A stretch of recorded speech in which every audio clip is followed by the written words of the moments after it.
mo kí wa pé a kú dédé àsìkò yìí níbi yòówù kẹ́tì láǹfààní láti máa darapọ̀ mọ́ wa lórí ìkànnì Àrólé Baba 1010 TV níbi tá a ti ń ṣe bẹ́ẹ̀ múrò ìwá lájà ọba alẹ̀ bí nǹkan ti ṣe ń lọ káàkiri orígun mẹ́rẹ̀ẹ̀rin àgbáláyé ìbòjútẹ̀ fún ọwọ́ ojú náà ní fọ́ etí tẹ̀sí fi ń gbọ́ etí náà ní di láṣẹ lọ́wọ́ Elédùmarè ìròyìn fún ti àsìkò yìí náà látúnṣe bẹ́ẹ̀ gbálẹ̀ ta gbòde ta mọ́ aṣojú mọ́ máwòrán àti tí ìgbọ̀yìn tẹ jẹ́ olólùfẹ́ wa ìbíbí iṣẹ́ mi orúkọ mi ò yípadà àyànfẹ́ Elédùmarè ọ̀nà lèmi ń jẹ́ kókó oníròyìn rẹ̀ ẹ jájọ mọ́ gbé yẹ̀wò ká tó bọ́ sínú alágbálúgbò oníròyìn náà. A kò lè fi Àbújá sílẹ̀ fáwọn ẹgbẹ́ alátakò, dandan ni kí ẹgbẹ́ òṣèlú APC jáwé olúborí níbẹ̀ o. Umaru Ganduje ló sọ ọ̀rọ̀ yìí sóde lórí àkójọpọ̀ ẹgbẹ́ òṣèlú tí Àtíkù gbé káàkiri òfo ọjọ́ kejì ọjà ní ìgbìmọ̀ ọ̀dọ́ ilẹ̀ Àríwá náà wí bẹ́ẹ̀. Orí kó ọmọ ẹgbẹ́ òṣèlú APC kan yọ kúrò lọ́wọ́ àwọn agbanipa tó ń fẹ́ ṣe bẹ́ẹ̀ gbẹ̀mí lẹ́nu rẹ̀ lólùlẹ̀ yìí ti ń ṣe Àbújá. Kìí ṣe ọkọ ìyàwó ààrẹ Bọ́lá Ahmed Tinubu ló pa ọmọdébìnrin ní ìpínlẹ̀ Ondo. Awakọ̀ kan ló ṣe bẹ́ẹ̀ gba ọmọdébìnrin ọ̀hún tó sì sá lọ. Iléeṣẹ́ ọlọ́pàá ìpínlẹ̀ Ondo ló ń ṣe àlàyé ọ̀rọ̀. Ní ìpínlẹ̀ Edo ènìyàn mẹ́ta ló ti ṣe bẹ́ẹ̀ jáde láyé báyìí nínú ìjàmbá ọkọ̀ tó wáyé ní ìpínlẹ̀ Èkó ẹnumí àgò lórí afárá Kánà ní ìpínlẹ̀ náà. Ìjà ńlá bẹ́ sílẹ̀ láàrin àwọn báńdíìtì àti àwọn ẹ̀ṣọ́ aláàbò agbègbè ìpínlẹ̀ Katsina. Mẹ́ta lára àwọn ẹ̀ṣọ́ aláàbò náà ni wọ́n ti ṣe bẹ́ẹ̀ ṣekú pa. Ogun tuntun mọ̀lẹ̀ yìí ní orílẹ̀-èdè Nàìjíríà o. Àwọn ikọ̀ agbésùmọ̀mí tuntun mìíràn tún ti ṣe bẹ́ẹ̀ dé sí orílẹ̀-èdè Nàìjíríà. Wọ́n sì ti ṣe bẹ́ẹ̀ ṣekú pa ènìyàn 15 lẹ́nu wẹ́rẹ́ tá bẹ̀rẹ̀ iṣẹ́ yìí láàrin ìpínlẹ̀ Kwara sí ìpínlẹ̀ Niger. Ìròyìn náà rèé lẹ́kùnrẹ́rẹ́ báyìí. A kò lè fi Àbújá sílẹ̀ fáwọn ẹgbẹ́ alátakò, dandan ni kí ẹgbẹ́ òṣèlú APC jáwé olúborí níbẹ̀. Umaru Ganduje ló sọ èyí di mímọ̀. Ẹni tó jẹ́ alága afẹ́gbẹ́ òṣèlú APC jákèjádò orílẹ̀-èdè Nàìjíríà Abdullahi Umaru Ganduje ó ṣe àlàyé ọ̀rọ̀ lásìkò tó ń gba àlejò àwọn tó ń ṣẹ̀ṣẹ̀ fẹ́gbẹ́ òṣèlú wọn sílẹ̀ darapọ̀ mẹ́gbẹ́ òṣèlú APC níbi tá a ti ráwọn tó jáde láti inú ẹgbẹ́ òṣèlú PDP, Labour Party àtàwọn ẹgbẹ́ òṣèlú míì tí wọ́n sì fi oríkorí wọ́n fi darapọ̀ mẹ́gbẹ́ òṣèlú APC l'Àbújá ni ó ti sọ èyí di mímọ̀. Ẹni tí ó jẹ́ alága fún Municipal Area Council èyí olóyè Chris Maikalangu ó ní ó ṣe bẹ́ẹ̀ ṣáájú àwọn ènìyàn náà wá síbi ìpàdé ọ̀hún èyí tó wáyé ní Abuja Old Parade Ground lánàá òde yìí. Ibẹ̀ ni Umaru Ganduje ló ti ń ṣe àlàyé fáwọn ènìyàn wípé iṣẹ́ takuntakun tẹ́gbẹ́ òṣèlú APC láti ọ̀dọ̀ ẹni tó jẹ́ aṣáájú wọn ní orílẹ̀-èdè Nàìjíríà yún ààrẹ Bọ́lá Ahmed Tinubu tó ń ṣe ní olú ilẹ̀ yìí ti ń ṣe Àbújá kò lè jẹ́ kí wọ́n ṣe bẹ́ẹ̀ fi Àbújá lọ́rùn sílẹ̀ pé dandan ni kẹgbẹ́ òṣèlú APC kan ṣe bẹ́ẹ̀ jáwé olúborí nínú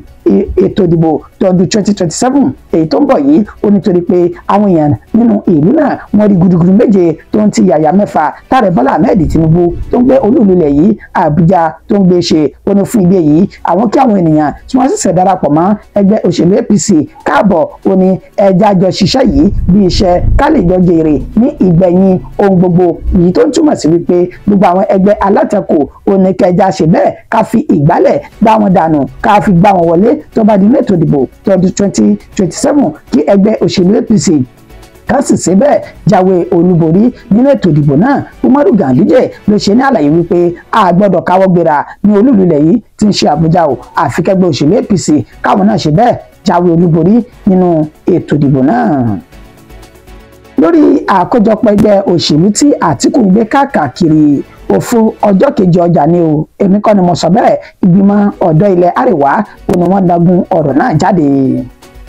The Àríwá Youth Council ìyún ìgbìmọ̀ àwọn ọ̀dọ́ ilẹ̀ Haúsá láti ẹni tó jẹ́ olórí àwọn ìgbìmọ̀ náà ó ní ó ṣe bẹ́ẹ̀ ṣe àlàyé ìyún arákùnrin tí ó jẹ́ ààrẹ fún wa Comrade Adams Reuben ó ní ó ṣe àlàyé wípé ìgbìmọ̀ àti àkójọpọ̀ tí Alhaji Atiku Abubakar olùdíje sí ipò ààrẹ náà ẹgbẹ́ òṣèlú PDP lọ́dún 2023 tó ń kójọ tó sì ń dákalẹ̀ káàkiri yìí ó ní òfo ọjọ́ kejì ọjà ni torí pé Atiku Abubakar ó ní ó ti ṣe bẹ́ẹ̀ fìdí rẹmi ní ilé ètò ìdìbò ní orílẹ̀-èdè Nàìjíríà láti àtẹ̀yìnwá ó ní kàkà kí Atiku Abubakar tí yóò fi ṣe bẹ́ẹ̀ mójútó ìgbésí ayé rẹ̀ kó sì jókòó síbi gẹrẹjẹ tí a ti ń bá àwọn àgbà onírọ̀ ò níṣe ni ó tún ṣe bẹ́ẹ̀ kọjú ìjà sí ààrẹ Bọ́lá Ahmed Tinubu tó sì ń ṣe alátakò ìṣèjọba ààrẹ Bọ́lá Ahmed Tinubu ojúwe Alhaji Atiku Abubakar gẹ́gẹ́ bí ẹni tí ó ti ní ìjákulẹ̀ láti àtẹ̀yìnwá ó mọ̀ ní níṣe ni Atiku Abubakar ló ti fi ìgbà kan ló ti fi dípò aṣáájú ní orílẹ̀-èdè Nàìjíríà èyí wọn nígbà tó náà wà ní igbákejì ààrẹ ní orílẹ̀-èdè Nàìjíríà yìí ó ṣe àlàyé wípé ìtìjú àti ẹ̀sìn ńlá ó ní ìgbésẹ̀ tí Atiku Abubakar tó ń gbé pẹ̀lú bó ṣe jẹ́ pé kò ní ìtàn gidi lórílẹ̀‐èdè Nàìjíríà láti ìgbà tí ó ti ń ṣe òṣèlú rẹ̀ nígbà tí ó máa júwe àwọn àbùkù àti àìlójútì èyí ó ti bá Atiku Abubakar látẹ̀yìnwá ó sọ dímọ̀ wípé níṣe ni Atiku Abubakar ló ti jẹ́ alámòjútó fún ẹ̀ka Nigeria Telecommunication Limited NITEL ó ní níṣe ni ó wa ọkọ̀ àjọ ọ̀hún tó wà lọ sẹ́yìn pátápátá lásìkò tó di ààyè náà mú bákan náà ló tún ní Aluminium Smelter Company of Nigeria àti bẹ́ẹ̀ bẹ́ẹ̀ lọ ó ní èwo ni Atiku Abubakar ló ṣe ní àṣeyọrí ńbẹ tó wá ń kéde ara rẹ̀ gẹ́gẹ́ bí ẹni tó fẹ́ tún orílẹ̀-èdè Nàìjíríà ṣe lásìkò tí a wà yìí oníṣẹ́ rí ọkọ̀ ojú irin tó sọ dímọ̀ wípé ó ti gbéra nínú àkójọpọ̀ táwọn ṣe yìí ó ní ọkọ̀ náà níbi kankan tí ó rè ó ní Atiku Abubakar òun sì náà ni ẹni tí ó wà nínú ọkọ̀ tó dé kányìn tí ò níbì kan tí yóò lọ that is ọkọ̀ náà is going nowhere nínú èdè òyìnbó tó fi sọ ó wá rọ Alhaji Atiku Abubakar pé kó ṣe bẹ́ẹ̀ jọ̀wọ́ ara rẹ̀ sílẹ̀ kó sì fi à ń lé ipò ààrẹ ní orílẹ̀-èdè Nàìjíríà kó gbàgbé rẹ̀ torí wípé kò ní ìtàn gidi nínú ìtàn orílẹ̀-èdè Nàìjíríà lè tó ń túmọ̀ sí wípé kò lè jáwé olúborí ó fi ti ààrẹ Bọ́lá Ahmed Tinubu ṣe àkàwé pé ẹ wo ààrẹ Bọ́lá Ahmed Tinubu ẹ̀ẹ̀kan ṣoṣo tí yóò díje du ipò ààrẹ ló mọ̀ ṣe bẹ́ẹ̀ tó sì lè bá lẹ́ẹ̀kan náà ó ní ẹ̀ẹ̀màtọ́dún 1993 tÁtìkù ti ń bá bọ̀ ni fún ìdí èyí kò ní ìtàn gidi ó ní ó jẹ́ káwọn ọmọ orílẹ̀-èdè Nàìjíríà kan lè ṣe bẹ́ẹ̀ ṣe àtìlẹ́yìn fún ìdí èyí o Atiku Abubakar ẹ lọ rè jáwé ẹ lọ rè ṣe bẹ́ẹ̀ ṣèwé agbẹjẹmọwọ́ torí pé òfu ọjọ́ kejì ọjà ó ní àkójọpọ̀ yìí jẹ́. Orúkọ ọmọ ẹgbẹ́ òṣèlú APC kan yọ kúrò lọ́wọ́ àwọn agbanipa tán fẹ́ ṣe bẹ́ẹ̀ gbẹ̀mí lẹ́nu rẹ̀ ní olú ilẹ̀ tí ń ṣe Àbújá ọmọ ẹgbẹ́ òṣèlú APC tó tún jẹ́ olùdíje sípò aṣojúṣòfin ní Àbújá lọ́dún 2023 láti inú ẹgbẹ́ òṣèlú APC Ibrahim Bọ́lárìnwá Oyèkúnlé ètò wa láti Ìrèwọlé Ìṣọ̀kan Ayédáadé tí ń ṣe ìpínlẹ̀ Ọ̀ṣun oníwọ̀n ti ṣe àlàyé bí orí ṣe ṣe bẹ́ẹ̀ tó kó yọ nínú ìkọlù tí àwọn agbanipa tí wọ́n ṣe sí ní inú ọjà kan tí ó ń bẹ ní Àbújá gẹ́gẹ́ bí ṣe ṣe ní àlàyé pé ní ọjọ́ kẹrin inú oṣù kẹrin tá a wà yìí nínú ọjà tó pè ní Gwasa ní òpópónà airport ó ní ìṣẹ̀lẹ̀ náà ó ti ṣẹlẹ̀ bí ó ti ṣẹlẹ̀ ó ṣe àlàyé ní ẹ̀kúnrẹ́rẹ́ lẹ́yìn tí ó ń ṣe bẹ́ẹ̀ gba àlàáfíà tán ní ilé ìwòsàn ìjẹ́bọ̀ ni ọ̀rọ̀ náà ti ṣẹlẹ̀ ó ní níṣe ni òun ti ibiṣẹ́ bọ̀ tó ń sì ya inú ọjà Kósà yìí láti ra ohun tí òun yóò jẹ́ bí èso àti àwọn nǹkan míì ó ní kò pẹ́ kò jìnnà tó ń páàkì ọkọ̀ sílẹ̀ ó ló ń ṣe òun ṣe àkíyèsí wípé àwọn ènìyàn kan tán wá láti inú ọkọ̀ Toyota Camry tó jẹ́ aláwọ̀ eérú wọ́n pààkì ọkọ̀ náà sílẹ̀ nínú ibi táwọn mẹ́rin tán jẹ́ géńdé Ọlọ́run náà ti jáde láti inú ọkọ̀ náà ó ní ara ń fún òun ṣùgbọ́n níṣe ni òun rò wípé ẹni tó ń ta ọjà tó jẹ́ ẹni tó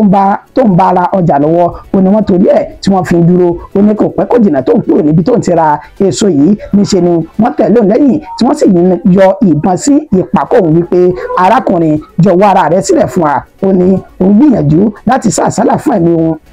ẹ̀mí ara òun ó ní ibi tí òun ti ń ṣe bẹ́ẹ̀ sá lọ síbi tí àwọn ènìyàn nínú ọjà náà tó ń kálukú wọn mórílé ó ní wọ́n ti ṣe bẹ́ẹ̀ ní ìbọn tí ìbọn ọ̀hún tó sì gba ibi ìdérí ẹgbẹ́ orí rẹ̀ tó gbà kọjá èyí tó mú àpá wá níbi apá kan agbárí rẹ̀ náà kó tó di pé wọ́n gbé lọ sí ilé ìwòsàn tó wà ní Sauka Divine Hospital láti bẹ̀ ó ní a ti gbé lọ sí ilé ìwòsàn míì níbi tí ó ti gba ìtọ́jú. Ó ní níṣe ni wọn ò béèrè owó, wọn ò béèrè dúkìá, ètò ń ṣe àfihàn wípé wọ́n kànlẹ̀ dídì wá láti gbẹ̀mí lẹ́nu ara òun ni. Ó ti wá kọ ìwé sí ẹni tó jẹ́ ọ̀gá àgbà ọlọ́pàá lórílẹ̀‐èdè Nàìjíríà IGP Káyọ̀dé Ẹgbẹ́tókun wípé kó gbìyànjú ká pa kìtìmọ́lẹ̀ láti ṣe ìwádìí ọ̀rọ̀ náà ká sì fi ojú àwọn oníṣẹ́ láabi náà dé. Bẹ́ẹ̀ náà ló tún sọ dímọ̀ wípé òun ò nítorí eléyìí kóun wá já mi nínú ìlérí àti àdéhùn tó ń ṣe láti máa sin àwọn ènìyàn òun ní ìrèwọlé ìṣọ̀kan ayédáadé ní ìpínlẹ̀ Ọ̀ṣun. Ó ní òun sì dúró lórí ẹsẹ̀ òun ò mímì kan kò sì ní mi òun. Látòrí ibùsùn rẹ̀ ló ti kọ ìwé náà tó ti kọ jáde síta sí ọ̀gá àgbà ọlọ́pàá IGP Káyọ̀dé Ẹgbẹ́tókun. Iṣẹ́ ọkọ ìyàwó ààrẹ Bọ́lá Ahmed Tinubu ló pa ọ̀dọ́mọdébìnrin kan ní ìpínlẹ̀ Ondo. Awakọ̀ kan ló ṣe bẹ́ẹ̀ gba ọmọdébìnrin náà tó sì sá lọ ní iléeṣẹ́ ọlọ́pàá ìpínlẹ̀ Ondo ló sọ èyí di mímọ̀. Gẹ́gẹ́ bí ìròyìn náà bí ó ṣe ti ń dáhùn rìnrìn káàkiri lórí ayélujára lásìkò tí ẹni tó jẹ́ obìnrin àkọ́kọ́ lórílẹ̀‐èdè Nàìjíríà inú sẹ́nitọ̀ Olúrẹ̀mí Tinubu tí ń ṣe ìyàwó ààrẹ Bọ́lá Ahmed Tinubu tó ṣe àbẹ̀wò sí ìpínlẹ̀ Ondo láti lè máa tẹ̀síwájú nínú àwọn iṣẹ́ àkànṣe ètò ọ̀pẹ̀ ní Renew Hope Initiative Health Program àti pínpín ohun ètò ìlera tí òǹkà rẹ̀ jẹ́ 10,000 fún àwọn obìnrin ní gúúsù ìwọ̀ oòrùn ilẹ̀ yìí, èyí tí ó ṣe ní Àkúrẹ́ lánàá òde yìí tí ń ṣe ọjọ́ 17 nínú oṣù kẹrin ọdún tá a wà yìí. Níṣe ni ìròyìn náà jáde wípé àwọn ọkọ̀ tó kọ̀ wọ́rìn pẹ̀lú ìyàwó ààrẹ ó ní ó ṣe bẹ́ẹ̀ ṣekú pa ọmọ ọdún 7 kan ní ọba ilé tí ń ṣe ìlú Àkúrẹ́ ọ̀hún. Ìròyìn náà tó ti dáná rẹ̀ káàkiri orí ayélujára. Níṣe ni iléeṣẹ́ ọlọ́pàá ní ìpínlẹ̀ Ondo láti ẹni tó jẹ́ alukoro wọn Olúṣọlá Àyànládé ó ti wá fi ìdí ọ̀rọ̀ náà múlẹ̀ tó sì ti tan ìmọ́lẹ̀ sí ọ̀rọ̀ ọ̀hún wípé níṣe ni ìyàwó ààrẹ Bọ́lá Ahmed Tinubu kò mọ̀ kankan nípa ikú ọmọdébìnrin tí ó jẹ́ ọmọ ọdún 7 tí wọ́n ṣekú pa. Ó ní arákùnrin tó jẹ́ awakọ̀ èyí tí àwọn olóyìnbó ń pè ní hit and run ó ní ó ṣe bẹ́ẹ̀ kọlu ọmọdébìnrin ọ̀hún níṣẹ́jú àwọn mọ̀lẹ́bí rẹ̀ sí ni kì í ṣe tí àwọn èèyàn mọ̀. Ó ní bó ṣe gba ọmọdébìnrin náà tán níṣe ni ó wa ọkọ̀ Lexus tí kò ní nọ́mbà lára òun tó sì bẹ̀rẹ̀ sí ní sá eré lọ ní tẹ̀fẹ̀tẹ̀fẹ̀. Ó tiẹ̀ ṣe ní àlàyé pé àwọn ọlọ́kadà tán wà nítòsí agbègbè náà wọ́n gbìyànjú láti lè mú ṣùgbọ́n gbogbo ìgbìyànjú wọn ló já sí pàbó. Ó ní káwọn ọmọ orílẹ̀-èdè Nàìjíríà kan jìnnà sí ìròyìn òféègbè wípé ìyàwó ààrẹ Bọ́lá Ahmed Tinubu ní ọkọ rẹ̀ ṣekú pa ọmọdébìnrin ọ̀hún pé kò sí tó kan ìyàwó ààrẹ Bọ́lá Ahmed Tinubu nínú ọ̀rọ̀ yìí o. Ààrẹ ọ̀tọ̀ọ̀tọ̀ ní ọ̀nà tí ìṣẹ̀lẹ̀ náà tó ti ṣẹlẹ̀. Àkúrẹ́ níyàwó ààrẹ Bọ́lá Ahmed Tinubu lọ, ọba ilé l'Àkúrẹ́ ní ìṣẹ̀lẹ̀ eléyìí ló ti wáyé. Ìpínlẹ̀ Èkó òní mo lọ báyìí, ènìyàn 3 ló ti ṣe bẹ́ẹ̀ jáde láyé báyìí nínú ìjàmbá ọkọ̀ tó wáyé lórí afárá kan tí wọ́n pè ní Kára ní ìpínlẹ̀ Èkó náà. Orí afárá Kára ní òpópónà márosẹ̀ Èkó sí Ìbàdàn ní ìṣẹ̀lẹ̀ òní ó ti wáyé níbi tí àkọsílẹ̀ ènìyàn 3 tí wọ́n ti ṣe bẹ́ẹ̀ jáde láyé báyìí nígbà tí ọ̀pọ̀ tí wọ́n fi ara pa níbi ìjàmbá ọkọ̀ tó wáyé ní orí afárá ọ̀hún. Gẹ́gẹ́ bí àlàyé tẹ́ntì ọ̀rọ̀ náà tó sojú rẹ̀ Hakeem Abdul èyí tó ṣe fáwọn oníròyìn ó sọ nímọ̀ pé ní nǹkan bí dédé aago 6 àbọ̀ ìdájí lẹ́nìí tí ń ṣe ọjọ́ 18 oṣù kẹrin ọdún tá a wà yìí ní ìṣẹ̀lẹ̀ náà ṣẹlẹ̀ látàrí eré àsápajúdé èyí tí ọkọ̀ náà tó ń sa tó fi ṣe àkóbá fún àwọn ọkọ̀ tó kù ní orí afárá náà níbi tí ènìyàn 3 tó ti gba ìkúrújẹ ní àsìkò tí wọ́n gbé wọn dé ilé ìwòsàn táwọn ọ̀pọ̀ ènìyàn tí wọ́n sì ti ṣe bẹ́ẹ̀ fi ara pa yàmàyàmà nínú ìjàmbá ọ̀hún. Ó ní àwọn tí wọ́n rí sí ìṣẹ̀lẹ̀ pàjáwìrì ní ìpínlẹ̀ Èkó wọ́n tètè pa kìtìmọ́lẹ̀ láti wá síbi tí ìṣẹ̀lẹ̀ ọ̀hún ti ṣẹlẹ̀ náà fi gbé àwọn ènìyàn 3 tí wọ́n padà dágbére fúnlé ayé yìí lọ sí ilé ìwòsàn àtàwọn tó kù tí wọ́n fi ara pa. Ó ní fún ìdí èyí tí àwọn rí nípa ìṣẹ̀lẹ̀ ọ̀hún ó ní eré àsápajúdé tí ọkọ̀ náà tó sá ètò mú ìjàmbá ọ̀hún tó mú wá.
ìjà ńlá ló máa bẹ́ sílẹ̀ láàrin àwọn báńdíìtì àti àwọn ẹ̀ṣọ́ aláàbò agbègbè ìpínlẹ̀ Katsina o. Mẹ́ta lára àwọn ẹ̀ṣọ́ aláàbò náà ló ti ṣe bẹ́ẹ̀ dágbére fúnlẹ̀ ayé yìí pé ó di ìgbó ṣe.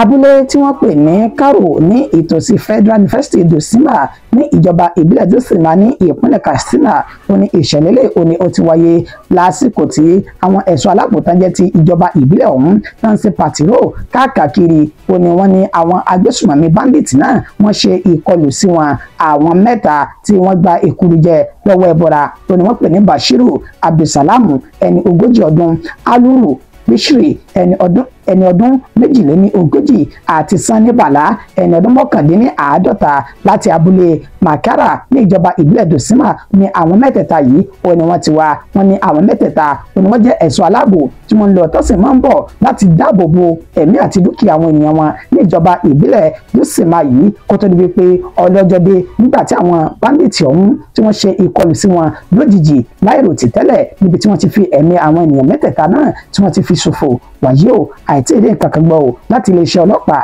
ní ìpínlẹ̀ Katsina nípa ìkọlù náà, ṣùgbọ́n Zagazola Makama ẹni tí ó ń rí sí ìwà ìgbésùmọ̀mí àti ìwà ìgbésùmọ̀mí lórílẹ̀‐èdè Nàìjíríà àti ilẹ̀ Chad ló fi ìròyìn náà jáde sójú òpó ayélujára X rẹ̀ ní àná òde yìí. Ogun tuntun rèé o ní orílẹ̀-èdè Nàìjíríà àfi kí Elédùmarè kó máa bá wa ṣẹ́gun ní báyìí. Àwọn ikọ̀ agbésùmọ̀mí tuntun mìíràn ni wọ́n tó ti dé ní tuntun nẹ́nẹ́ báyìí o sí orílẹ̀-èdè Nàìjíríà. Wọ́n sì ti pa ènìyàn 15 lẹ́nu gbẹ́rẹ́ tán bẹ̀rẹ̀ ẹsẹ̀ yìí ní ilẹ̀ àríwá orílẹ̀-èdè Nàìjíríà. Ní àárín gbùngbùn àríwá orílẹ̀-èdè Nàìjíríà yìí ibẹ̀ ni ìṣẹ̀lẹ̀ lè tó ti wáyé pẹ̀lú bá ṣe sọ́dún mọ̀ wípé àwọn ikọ̀ agbésùmọ̀mí tuntun nẹ́nẹ́ náà tó ti ṣe bẹ́ẹ̀ kóra wọn jọpọ̀ báyìí èyí tí wọ́n pe orúkọ wọn ní Mahmuda ní orílẹ̀-èdè Nàìjíríà táwa yìí gẹ́gẹ́ bí wọ́n ṣe ṣe ní àlàyé pé àwọn ikọ̀ agbésùmọ̀mí ọ̀hún wọn ni wọ́n ti ṣọṣẹ́ ní agbègbè tó pè ní Kainji Lake National Park, àwọn agbègbè tó wà ní ìtòsí rẹ̀ níbi tá a ti ní ìjọba ìbílẹ̀ Kei-Ama. Àwọn ìlú tí ń bẹ ní abẹ́ ìjọba ìbílẹ̀ náà Kemaji, Tenebo, Babete, Nuku, Nanu àti ìjọba ìbílẹ̀ Barutin ní ìpínlẹ̀ Kwara làwọn méjèèjì wà. Bákan náà ṣe ní àlàyé pé ìjọba ìbílẹ̀ Babana àti Wawa ní ìjọba ìbílẹ̀ Gbogbo ní ìpínlẹ̀ Niger. Bẹ́ẹ̀ ni wọ́n ṣe ní àlàyé pé ní ọjọ́ 19 nínú oṣù tá a wà yìí ní ìṣẹ̀lẹ̀ náà ó ní ó wáyé pẹ̀lú bá ṣe ní àwọn ikọ̀ agbésùmọ̀mí tuntun náà wọ́n ṣe ìkọlù sí àwọn fìjìláńtẹ́ náà bẹ ní agbègbè méjèèjì tí a dárúkọ yìí níbi tá ti ní àwọn 15 nínú àwọn fìjìláńtẹ́ náà ó ní wọ́n ṣekú pa. Bẹ́ẹ̀ náà tó jẹ́ àwọn míì tá jí wọn gbé wọgbó tá sì ti ń béèrè fún owó ìtúsílẹ̀ báyìí gẹ́gẹ́ bí àlàyé táwọn olùgbé agbègbè náà èyí tí wọ́n ṣe. Wọ́n sọ dímọ̀ wípé níṣe ni àwọn ènìyàn náà wọ́n sọ èdè tí kò yé àwọn nílẹ̀ tí ó ṣe é ṣe pé nílẹ̀ tí ó ṣe é ṣe kó jẹ́ pé Benin Republic tàbí Niger Republic ó ní wọ́n ti ṣe bẹ́ẹ̀ kó ara wọn jọ wá sí orílẹ̀-èdè Nàìjíríà yìí tá sì bẹ̀rẹ̀ sí ní ṣọṣẹ́ báyìí o. Wọ́n ṣe ní àlàyé wípé àwọn míì wọ́n ní ẹ̀ka lára àwọn ikọ̀ Boko Haram tí wọ́n yà kúrò lẹ́yìn wọn lásìkò tí Shekarau tó ń ṣe bẹ́ẹ̀ ṣáájú wọn ó ní àwọn ènìyàn náà torí wípé bí wọ́n ṣe ń ṣọṣẹ́ ó ní bí wọ́n ṣe ń ṣọṣẹ́ ó mú ìfura dání àti ìjọra pẹ̀lú ikọ̀ Boko Haram àgbálọ àgbábọ̀ níṣẹ́ náà sọdún mọ̀ wípé ikọ̀ agbésùmọ̀mí tuntun Mahmuda ó ní wọ́n tó ti bẹ̀rẹ̀ ìkọlù báyìí lórílẹ̀‐èdè Nàìjíríà. Ẹ sì rí wípé oríṣiríṣi àwọn ikọ̀ agbésùmọ̀mí ó ti bẹ̀ lórílẹ̀‐èdè Nàìjíríà báyìí tí ìjọba orílẹ̀‐èdè yìí kò tí ì rí ogun wọn ṣẹ́ táwọn míì tí wọ́n tún fi ń de inú wọn náà láti rí ikọ̀ Boko Haram, ikọ̀ ISWAP, ikọ̀ Lakurawa, ikọ̀ Mahmuda ó ní wọ́n tó ti ṣe bẹ́ẹ̀ ṣe ìdásílẹ̀ ara wọn báyìí àtàwọn míì gbàjẹ́ bíi báńdíìtì ní orílẹ̀-èdè Nàìjíríà. kí Elédùmarè kó dákun dábọ̀ kó máa pa wá mọ́ ní inú ewu gbogbo àti kọlù tó wù káwọn oníṣẹ́ láabi náà kí wọ́n lè máa ṣe káàkiri orílẹ̀-èdè yìí. Ìròyìn wa kò jù báyìí lọ fún ti àsìkò yìí. Oníyẹ̀ṣẹ́ ọlọ́bẹ̀ẹ́ṣẹ́ ẹ̀yìn tẹ́pá mi jẹ́ ẹ̀kú àìbínú ǹjẹ́ kí n tún lọ́ ọmọ ọlọ́jẹ́ mẹ́nuba kókó tí mo pẹ̀kẹ́ lò lẹ́ẹ̀kan sí i. A kò lè fi Àbújá sílẹ̀ fáwọn ẹgbẹ́ alátakò. Dandan ni kí ẹgbẹ́ òṣèlú APC kájáwé olúborí níbẹ̀. Umaru Ganduje alága fẹ́gbẹ́ òṣèlú APC lórílẹ̀‐èdè Nàìjíríà ló sọ èyí di mímọ̀. lórí àkójọpọ̀ ẹgbẹ́ òṣèlú tí Àtíkù ń gbé káàkiri òfo ọjọ́ kejì ọjà ni o ìgbìmọ̀ ọ̀dọ́ ilẹ̀ Àríwá ni wọ́n wí eléyìí jáde. Àmọ́ wá pé orí kó ọmọ ẹgbẹ́ òṣèlú APC kan yọ kúrò lọ́wọ́ àwọn agbanipa tó ń fẹ́ ṣe bẹ́ẹ̀ gbẹ̀mí lẹ́nu rẹ̀ ní Àbújá. Bẹ́ẹ̀ la tún sọ dímọ̀ wípé kì í ṣe ọkọ ìyàwó ààrẹ Bọ́lá Ahmed Tinubu ló ṣekú pa ọmọ ọdún 7 kan ní ìpínlẹ̀ Ondo. Iléeṣẹ́ ọlọ́pàá ìpínlẹ̀ náà ló tan ìmọ́lẹ̀ sọ̀rọ̀ ọ̀hún.